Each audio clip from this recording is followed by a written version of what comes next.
Sabbath School, the heart of the church.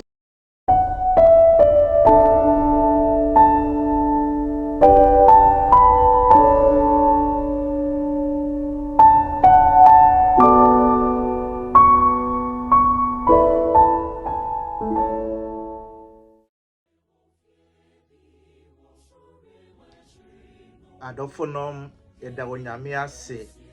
sama yɛn ho akɔ aba adesua ɛtɔ so nwɔtwe ama nso nsɛm a wato ne din sɛ losing 2 jobs over faith wohre nnwuma mmienu ugyidie enti awɔtwe etwa mu ehu sɛ abɔfra a yɛfrɛ no Rene anaa Rain afei deɛ n'awofoɔ ɛpo no efi sɛ ɔkɔyɛ memeda ɛkwanhwɛni nti wantumi ankɔ school ɛma ɔsɛmpakani a yɛfrɛ no Rodel ɛna ɛbaa mu na ɔbɛboa abɔfra yi na afei deɛ Rodel ɔsɛmpakani ɔyɛ adwuma na ɔde boa abɔfra Rain kakra ɛnɛ abɔfra Rain aba abɛyɛ memeda kwanhwɛni na Rodel ɔsɛmpakani wei no ɔsrɛ Rain maame sɛ ɔsrɛ no anidie mu ɔma ɔno no sɛmpakani wei a ɔwɔ Philippine ɔmɛtena ɔmo nkyɛn wɔ fie hɔ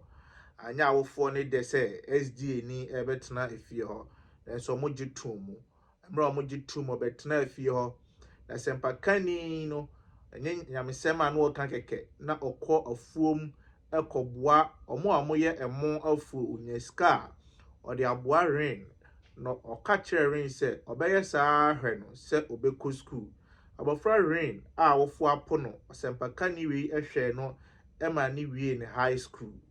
ɔsɛmpakani Rain ɛsan ɛboa no ɛde ne kɔ kuro foforɔ ɛso a ne emu so kakra ɛde ne kɔ university ɛma ɔkɔsua accounting n'akyi no afei de Rain ɔbɛyɛ nipa kɛseɛ ɛkakra ɔbɛware na onyankopɔn dom no ɔgraduate mmerɛ ɔgraduate no onya adwuma na accountant na no ɔyɛ wɔ saa adwuma no no ɔmo ka kyerɛ ne sɛ ɛyɛ sɛ ɔba adwuma efiada nwumrɛ na ɔka sɛ de onyame ayama no ne bia yɛ onyame de na bedui no efiada nwumrɛ ɛyɛ homeda nti ɔnkɔ adwuma ɔhwere saa adwuma no ɔtoa so pɛ adwuma foforɔ ebi sɛ ɔse Jeremiah aka sɛ onyankopɔn enim ɛneyɛ pa a ɔwɔ ma yɛ wɔn hyehyɛ pa ma yɛ na hospital kɛseɛ baako frɛ na emra o sha sɛ ɔyɛ adwuma no mo ka kyerɛ ne sɛ etwa sɛ ɔba su na ɔba asɔre ɛwɔ hospital na asɔre no ɛyɛ ne dia me fan sɛ hospital no yɛ Presby hospital a ɔmo pɛ sɛ ɔba su ɛwɔ Presby na Rain ɛka sɛ da bi da ɔmfiri SDA mu ɔmfiri homeda so mu ɛnkɔ ɛsom biara mu enti ɔhwere nnwuma mienu esan ne gidie ɛnte nanso yɛn hwɛ deɛ twedi ampon nyame ɛbɛyɛ ama no ɛwɔ next week ama man so nsɛm na ɛbɛba no onyame mmoayɛ na ɔnhyɛ yɛn de yɛntumi nyina ɛte sɛ Rain yɛntumi nya te sɛ Rodel a asɛmpaka adwuma nti no ɔsɛe mfie ahodoɔ pii ɛyɛ adwuma ɛhwɛ obi sɛ de bɛyɛ ɔno nso ɛbɛsi ne yie amaara mfi sɛ ama man so nsɛm ahodoɔ a yɛka nyinaa kɔtae no ɛyɛ sɛ yɛkyerɛ ma kyerɛ ewiase ne akwanhwɛfoɔ nyinaa sɛ etwa sɛ asɛmpaka dwuma a yɛyɛ no yɛsɛ yɛn adagye ɛboa foforɔ yiedie ɛnam ɛno so ansa na obehu Kristo yɛfollow nhyehyɛeɛ a Ellen White onyankopɔn de maa ne sɛ Christ method alone will give success in reaching the people. The Savior mingled with men as one who desired their good. He showed sympathy for them, ministered to their needs, and won their confidence. Then he bade them follow me. Kristo nkuto ekwan a ɔde gye afoforo no na ɛbɛboa yɛ. Ɔde ne ho fra afoforo, ɔhwehwɛ afoforo yiedie. Ɔba afoforo hiasɛm ɛyɛ na hiasɛm. Ohun wɔn mmɔbɔ na afei deɛ ɔma afoforo nya ne mu arehyɛ mu. Ɛno akyi ansa na ɔto nsa frɛ wɔn sɛ momedi m'akyi. Onyame mmoa yɛ mmerɛ a yɛwura adesua no mu. Kristo di mu nti. Amen.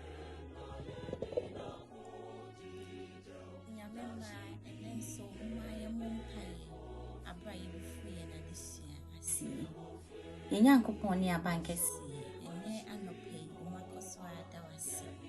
Ejapa sambre ni yesa besua wo ho agye yɛhwɛ sɛ ɔba bɛka yɛn ho na ɔma yɛn nyansa ne nimdeɛ. Yɛde yɛn kyerɛkyerɛfoɔ no nso hyɛ wo nsa ma ne nimdeɛ ne nhunumu a ɔde bɛkyerɛ yɛn. Ma yɛnte w'asɛm ase pii na yɛntumi fa mbɔbra. Yɛne yɛtiefoɔ nyinaa hyɛ wo nsa. Hwehwɛ yɛn ɛwɔ ɔdɔba koro Yesu ti. Amen. Adɔfonom, ene adesua a ɛtɔ so nwɔtwe wato ne din sɛ Kristo akanie wɔ ade nyinaa emu. Kristo akanie wɔ ade nyinaa emu. Me nuanom ne adɔfonom, afei deɛ yɛhyɛ Kolose nwoma ɛno ase. Ɛmaara mfi sɛ ɛnyɛ Paul ɛna te Kolose asafo no, na emom abrante a wɔtetee no ɛna ɛte Kolose asafo no. Na ɛbrɛ deɛ Paul ɛtwerɛ krataa ahodoɔ ɛde abɛhyɛ wɔn den ɛyiyi nsɛm ahodoɔ ano. Ɛbrɛ Paul ɔda fiase ɛnkyɛ obewu. Yɛwie Filipi nwoma no, nanso sɛ ɔwura bɛfi biribiara mpo a ɛmaara mfi Philippians chapter 2 verse number 5 to 8. Ɛno ne Colossians chapter 1 no ankasa n'akyi ɛbrɛ mo. Ɛhɔ ɛna watwerɛ sɛ ɔmo yɛnyɛ te sɛ Kristo. Ɔno na ɔyɛ Onyankopɔn. Ɔno na ɔwɔ Onyankopɔn tebea mu. Nanso wɔammu no sɛ ɛyɛ dinya. Ɔtoo ne ho mpan. Ɛfa akoa tebea too ne ho so. Impo asennua aso wuo. Nuanom, Paul ɔte aseɛ na waka ma mu ada hɔ ama obiara ahu sɛ Paul deɛ twerɛ a metwerɛ aba mu nim sɛ Kristo ɔyɛ Onyankopɔn. Na yɛn nkwagyeɛ nti sɛ adasamma ebenya nkwanti ɛna ɔtoo ne ho mpan. Sɛ adasamma ebenya heaven, ebenya ɔsoro hyehyɛeɛ a wɔwɔ ma wɔn initial plans a Onyame wɔ ma ne mma no sɛ bɛyɛ bɛba mu nti no Onyankopɔn ɛdanee ne ho enipa ɛbɛfa akoa tebea. Me nuanom, Kristo ɔyɛ Onyankopɔn, nanso nkwagyeɛ nti no ɔfa tebea bi ɛtoo ne ho so. Na saa nkwagyeɛ tebea yi no yɛka ho asɛm a yɛka ho asɛm kwan soronko so. Na nkwagyeɛ asase so nneɛma a Kristo bɛfa mu no ɛno no da nkyɛn a ɔsoro sɛdeɛ ne wɔteɛ nso wɔ hɔ. Enti hyɛ ne nso sɛ na ɔyɛ Onyankopɔn prɛkopɛ, na ɔntumi mfa ne Nyankopɔn yɛ mɛnante asase yi so. Ɛyɛ sɛ nkwagyeɛ no enwie mu die. Biribi nti ɛna ɔbɛfa asase yi so nipadua wi. Enti wuti din bi te sɛ Messiah a ɔgyefo a ɛyɛ ne nipayɛ edin no wuti bi edin bi te sɛ Ɔba the Son ɛyɛ ne nipayɛ ɛno no. Wuti din bi sɛ ɔka sɛ Agya a ɛyɛ mmerɛ a ɔwɔ asase yi so na ɔrefɛ to Onyankopɔn a ɔwɔ soro nti na ɔfrɛ no Agya. Kasa mebree wɔ hɔ a ɛyɛ mmerɛ a nkwagyeɛ nsɛm ni ɛrekɔ so yi ɛne yɛhu saa kasa ahodoɔ. Moma saa nneɛma no ɛnconfuse yɛn, na ɔyɛ Onyankopɔn. Asɛm a Paul ɛka ne Filipi no ɛne moma yɛnwura adesua no. Adɔfonom, adesua no ebie wato ne din sɛ Kristo akanie ɛwɔ adeɛ nyinaa emu. Na ɛnɛ deɛ ɛbɛpɛnsɛmpɛnsɛn mu no ɛwɔ Kolose eti a ɛyɛ baako mu a ɛyɛ dunum ɛkɔpem dunson. Ɔse sɛ ɛdeɛ na watwerɛ. Ɔno Kristo a ɔyɛ Onyankopɔn a wɔnhunu no suban ne abɔdeɛ nyinaa abakan. Onyankopɔn a yɛnhunu no ɔyɛ ɔno no ne suban ne abɔdeɛ nyinaa abakan. Nti ne yɛbɛhwɛ abɔdeɛ abakan ɛfiri sɛ ne mu na ɔbɔɔ nneɛma a ɛwɔ soro ne asase nyinaa. Ne ɛwɔ hunu ne ne ɛwɔ nhunu, sɛ yɛ hengua o, wuradi o, mpanini o, tumidi o, nneɛma ne nyinaa ɔnam ne so ɛna bɔɔyɛ. Na ɔbɔ maa no, na ɔno mu na odi adeɛ nyinaa kan na nneɛma nyinaa atim wɔ ne mu adeɛ nyinaa kan a wodie nneɛma atim wɔ ne mu ɔbɔ maa no saa nneɛma wei ɛna nnɛ yɛba abɛhwɛ nti yɛaso na yɛnwura adesua no mu kwasiada na adesua no sɛ onyankopɔn a wɔnhunu no ne suban onyankopɔn yɛahyɛseɛ ne yɛaka sɛ Kristo yɛ onyankopɔn prɛkopɔ wɔ so nanso nkwagyeɛ nti na yɛhu sɛ afei deɛ waba asase wei so nti onyame agya ɔba ne hɔn kronkron yɛ nipa nkwagyeɛ nti na yɛkyekyɛ emu saa nanso nkyerɛ sɛ baako yɛ gya nti ɔso sen baako adesua bɛ mi ate aseɛ sɛ yɛka abakan agya a ɛyɛ orderliness sɛdeɛ yɛyɛ nipa wo papa ni wo maame ni wawɔ ɔba a odi kan ɛno no na Bible ɛfrɛ no agya no ɔba abakan nana anaasɛ ɛyɛ positions ɛyɛ perfections ɛyɛ adeɛ a biribi nti atwa sɛ yɛde din saa ɛto soɔ yɛbɛte aseɛ na yɛhwɛ kwasiada na desua no a me nuanom onyankopɔn agya nankasa na kɔba asase wei so a sɛn na kɔbɛda ne ho adi sɛn na n'anim mɛyɛ sɛn na ɔbɛsere sɛn na ɔbɛkasa nipa ho sɛn na ɔbɛsa yɛ adeɛ sɛn na ɔbɛboa nipa ano asuafoɔ sɛn ɛna kɔbɛfa wadwene saa nneɛma no ho sɛ wonwene saa nneɛma no ho deɛ a na wɔdwene ho a adesua no ɛmɛ ate aseɛ sɛ Kristo nneɛma a wɔyɛ na asase so nyinaa no ɛno na ka agya no wɔ asase so a kɔbɛyɛ etemmerɛ bi Philip ɔhwɛ Kristo din ne nneɛma a wɔyɛ saa ana ɔse ɛyɛ ɛsombɔ ma yɛ kyerɛ yɛn agya no na Kristo sɛ Philip ama bɛdi wo ho yaw enti me ne mo anante mmere santen nyinaa no muhu agya no deɛ wahu me no wahu agya no enti yɛfrɛ no Kristo sɛ the exact the explicit nature the explicit image of God ɔno na ɔyɛ agya nankasa a yehu no ɔno no ne suban sɛdeɛ wogyina hwehwɛ mu a obi gyina baabi na wɔhu no ohu ahwɛ no bɛhu sɛ nipa bi gyina mu no saa na obi ehu Kristo a ebre bi yekohyia agya na ebɛka sɛ yehu wo pɛn wɔ asase so ejada Peter mo ne John mo benyane a yebewura heaven no sɛ agya nyankopɔn ba yɛn tibea mu a ebɛka sɛ Peter ne Philip metimi aka sɛ yehu da na sɛ ane me sɛdeɛ muhu me no saa nso na Kristo ɔteɛ teacher ni bi a SHS bɛkwai na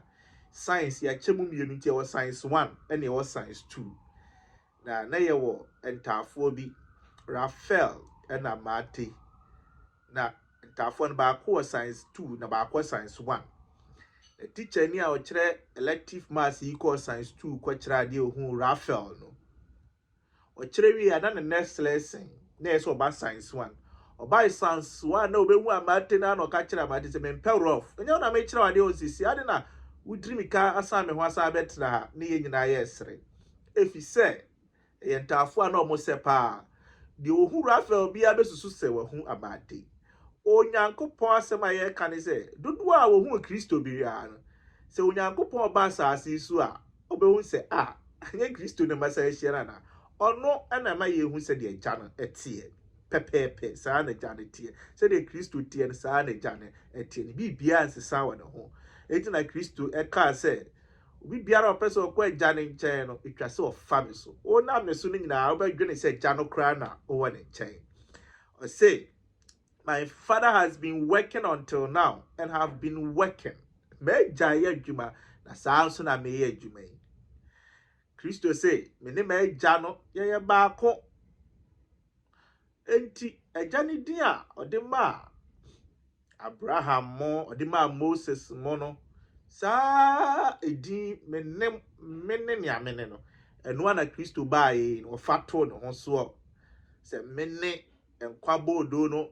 menne odwahwefo pa no menne wiase ɛhan mene ne abene ne Christopher yanko adwara na disuane so megiri se wo ti Christo ase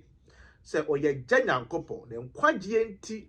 ena wada ne ho adi ekwan sonko so se beye a ye bete ase intia yentoa so yanha adwara na disuane a wato ne din se abode nyina abakan ye ka firstborn abakan a Bible mu ye ka abakan a enye da bia na abakan eye de ye wo ni di kan abakan kire a position se wei ene ewie mu die wei na sene fatal into no ne kan one odi kan abakan the firstborn ona ade ne sene fatal ona bibia ewie ni emu die we ebi ni Jacob ni Esau ene ka ya abakan na ye firstborn but Bible nhyehyɛ mu no Jacob ene beye abakan if you say Jacob muna enhyira no wie peye wo bio David ona na toso watwe nanso onyankopɔ frɛ ne sɛ mabakan no enye ono no yawo ni di kan nanso na henie ni wie mu die ewo ne mu ubetimi aka abofra Isaac ene ni nua Ishmael na kiyawo ni di kan nanso oyire ankasa ye de no ema ne papa no ne ba odi kan no ena ka ebe kase ono ne Isaac ono na enhyira ne wie mu di ti yaka abakan Bible hyehyɛ mu a eya na enye de yawo ni di kan na ye de ade ne wie mu die wo ne mu and Paul oye Pharisee ni a the Paul when in kasa o kasa se me Pharisee ni mu Pharisee ni opa che se onim ni a wo twere opa che se Kristo ya abakan a enya che se Kristo yo bi a yedi kan wo no enya wo ho asem no oka opa che se ono na ewiase niam nyina beto no ono ana eniam ewie mu die wo no tu so santimika se ono ne ewufo nyina abakan opa che se enta se enya che se Kristo ena edi kan sorry ena Moses mokra Kristo ba na Moses ewu a yenyane no enti kebeka se Moses nyane ja Kristo ti asase so o mu ikra wunyane nipa Lazarus mtibeka so komu enyane ye so awufo mu abakan pa chese ono no the perfect one ono na ye nyina e wo wiase we nyina no wama ye nidaso ewu mu Moses mone Lazarus mutimi mayen say nidaso enti the perfection de ewie mu die no Kristo mu ena ewie emudie enti na ye fe no abakan eno ebio adisuane me ati ase se ewiase ni mu mpani nie bi biara wasase isu bia no obeto Kristo edi Kristo ena odi kan ewo bibia mu ono na watumi wo nneoma nyina eso edo ono the firstborn oni eye eso nyina tumfo ntina onyankopon frɛ no abakan enti ompa ankase ebia ye wo no dabi ya anwono onya firstborn onya awo ntoto aso mu ho hwe tu kan John 3:16 so do onyankopon do wiase ni so de ne doba wo kan ho asem oba na wo kan ho asem yi do ye ka se bibi afiri obi mu apia de be ka se ye ne ba no saa asemfo de twere no Kristo de wan free ajamu ne puoye no free ajanchen ne puoye nti begotten na wo ho no bia ya ofiri no nya ne mu eye ne nchen o waja ne nchen pepepe omu nyina ye pe nti he was begotten by the side the parallel enye inside enye ne mu no pie eye ne nchen na opue efiri baaye enti Bible mba abia ne wa e kire se Kristo ye wo no da bi hu se eni die a wasase so de ma aja na wo soro no ntina na obodin kwagye ntina na eja na oba no eba ebio abakan ya kan wasem no nya awo ho asem na emom eye die wie mu die ewo ne mu adafo no yentoa so na yensua ade ye ha adesua toso ato ne din se nipadua asafo no eti ebrada na adesua no nuanom Bible ka onyame asafo a eya ode totu nipadua eho wonsa wonan we nyina mfa se dikan yensa ebia pastor ye nensa benkum ebia treasurer ye nafu Paul de saa toton se we ni wa we nsu nwie mu die nuanom Paul pa kire se nuadofo mesra woni diem se subscribe to your channel we fa message no Emma obi foforo bia obi beti nsem yi bi one line bi ewom emema na sesa na adwene wo Nyankopɔn ho ebetumi de na pue heaven dachi bi obechia wo say message na eduru me nkyɛn no ene ma me hya ase se me bobra pa na me dum munti me nso mapue heaven ha ebi enti osomafo Paul opese eti ase se nipadua no nyinaa no se training wo ne twa training free wa bibia ba na wieye te penifo bu ba bi se owo ho twa ne ti a de aka ne ya homa to osomafo Paul se adofo no Kristo se woni ho a de aka nyinaa no enye bibia enti Kristo ono ne asafo no eti na adisua no emma ye Bible reference mebre Onyankopɔn ka se munyi abusua we eti we se if ne di kan ye bone nso ye ba be frɛ nipa ne di kan afrɛ Adam because on ye etire no ono na bibia hye ne mu Exodus nso Onyankopɔn de omo konoma yi abusua bia eti wo kan numbers nso a janom afie mu atitire o se Onyankopɔn de etire ejina ho ma enwoma Hosea Mika Corinthians nyina o se oso berima biara ni tri eni Kristo menuanom etire ejina ho ema the leader ono na bibia wie peye ewo ne mu ade a Paul or twerɛ koma Colossians say asafo yi no muti eni Kristo obi a wo mu bia no ye the part of it or ka ho bi but the trainer ankasa no bibi hia mu a ono eni Kristo yanko Wednesday lesson or say the beginning and answer initiator infitiase ana ne faribai eno infitiase Onyankopɔn ebo soro ni asase reshit barushit bara kwa onyame bo ade infitiase no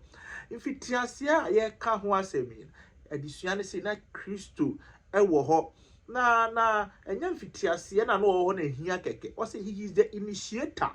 ono na ye the ono ye faribai I say ye nyina ya tena se ye pese ye koka nyamesem ya ye nyina na ya tena se ye pese ye koka nyamesem but the word idea na nkasa ebaye no initiator no ono no Kristo enti ye ni pai no se waseda bi a ye Kristo pa na ye ka se ono na fa ye mbaye na nye te se odisa ya adwene ne nko abaye wo adebom na ni wo bewu ma ye no kire yen ze si ewu mpa ono na besan afaye na bankwam bio obesan recreator edi Kristo onye nipa bia sa keke onye obofo wo ye Onyankopɔn ankasa etie nipa si wo ho ne etoto Kristo ase enema bia ye nte ase a na ye bonia yefo ekese pa adisua no ye di ba na wie ya wada adisua no o se repata niema nyina entem minuanom brofo no mane ye de to reconcile all things minuanom eye Kristo mu ene niema nyina etim ye ka God's eternity Onyankopɔn ni nyame ye his self existence so timi wu sorry ni tumi se obebade ewu a obetimi san abɔ ne bio ni wisdom ni nyansa a odi di bone so wiase we mu a menuano eno na ye maye hu se eye Kristo mu na sa no ma we nyina etim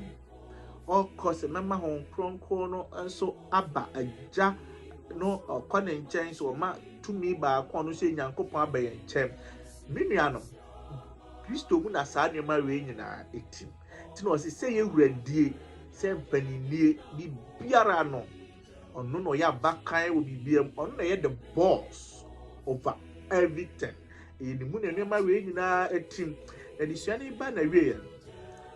entawantawadie ni nyina ye ka ho asem no ebe kɔ na we ye ene ebe te de Kristo ayemaye ase temra ye bɔ na senua mu nyina ontimi nkyerɛ nuamam ɔkyerɛ nuamam nipa nte ase nyina daachi bi nkwagye hyehyɛ ye beba awieye ebe wie mu die ebe wura heaven ane ebe tie Nyankopɔn ase ene mepese me de adisua no nyinaa ɛbɛba ha megye sɛ wate asɛm na se onyame nka ho na wonsiesu ɛma ɔsoro nkwagye no Kristo dim nti amen. Onyame ba yɛda wase na Onyankopɔn enhyira wo sɛ wonya ebre ene adagye ene die hard shepherds esua adusuan sunkuin adusuan enche yɛde kwata ni nyinaa ɛbɛkɔ na wiye na yɛsɛ wani die mu sɛ brada bia onsa ka adusuan no wobɛkyɛ na foforo nso ensa tumenya bi na aboa no ɔno nso na brabom na ɔne oni twere mpunyankopɔn akwantu a otu akotwere mpunyankopɔn nkyɛn no ɛsi ne yi tebɛsɛ ni die mu sɛ bɛbɔ mpae brɛ de dwumadie no ɛkɔ na wiye no ɔdomfoɔ ɛne wo twere mpon yɛsɛ wo sɛ brɛ de adusua kɔ na wiye sɛ bibi atwe yɛadwen so a yɛsɛ sɛ mamu ntiaseɛ na kora wakɔde ntaban so kosi sɛ na wotwe sɛ nnɛ yɛbɛsɛ na ahyia mu bio ɛwɔ Yesu dim nti amen.